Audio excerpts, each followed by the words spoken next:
శాలువా ఈ శాలువ నీ మీదకి ఎలా వచ్చిందే? తెలీదు. ఎలా వచ్చింది? నాకేం తెలీదక్క. నీకు తెలియకుండా నీ మీదకి ఎదురొచ్చిందా? చెప్పవే. ఎలా వచ్చింది?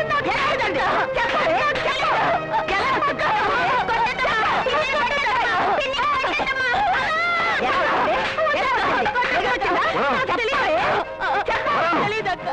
రాత్రి సుశీల మీద శాలువ కప్పింది నేనే. అమ్మో అమ్మో అయ్యో అయ్యో అమ్మో అమ్మో శాలువ మీరు కప్పారా? అది రాత్రి అర్ధరాత్రి. రాత్రి సుశీల కలిసి ఒడిగిపోతుంటే చూస్తూ సహించలేకపోయాను. ఇవాళ శాలువ కప్పారు, రేపు నెత్తి మీదకి ఎక్కించుకుని దాంతో ఊరేగుతారు. చేసిన పనికి సిగ్గుపడకుండా మధ్యలో శివుణ్ణెందుకు తలుస్తున్నారు? నోరు మూసుకుని ముందు లోపలికి వెళ్ళండి.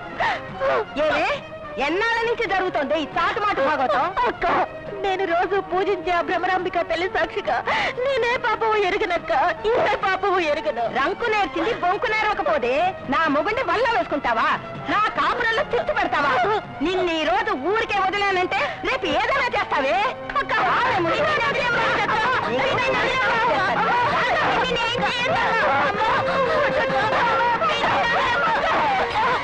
చేసిన తప్పు ఎప్పుడు గుర్తుండేలా తగిన శాస్తి చేస్తానే. ఈ అందాల మొహం చూసే కదా సురేష్ నీ వల్ల పడింది. అందం నీకు లేకుండా చేస్తా, నిన్ను కుర్రపం చేస్తానే. వద్దక్క,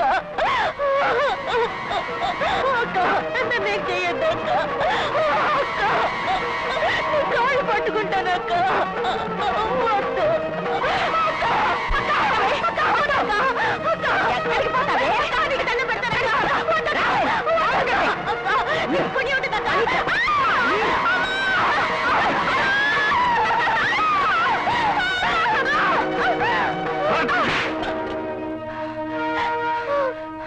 మీరు నన్ను కొట్టారా? నిన్ను కొట్టడం కాదే, ముక్కలు ముక్కలుగా నరికిపోయాలి. చేయండి, అలాగే చేయండి. అప్పుడు మీకే అర్థం ఉండదు, దాంతో హాయిగా ఉండొచ్చు. పాపిష్టిదాన, అభంశుభం తెలియని ఉత్తమరాలిపై అపనిందలు వేయడం చాలా అన్యాయమే. మోజు పడ్డ దానికోసం కట్టుకున్న భార్యను కొట్టడం మాత్రం న్యాయమా? రావుడు లాంటి మీరు రాక్షసుడయ్యారంటే కారణం ఇదేనండి. అదంటే మీకు ఆసక్తి, నేనంటే విరక్తి. ఊరేగండి, దాంట్లోనే మీరు ఊరేగండి. నీచురాల, ఇంతమందిని ఇన్ని విధాల బాధ పెడుతూ బతికేదానికన్నా నిండు బావిలో దూకి చావడం మేలే.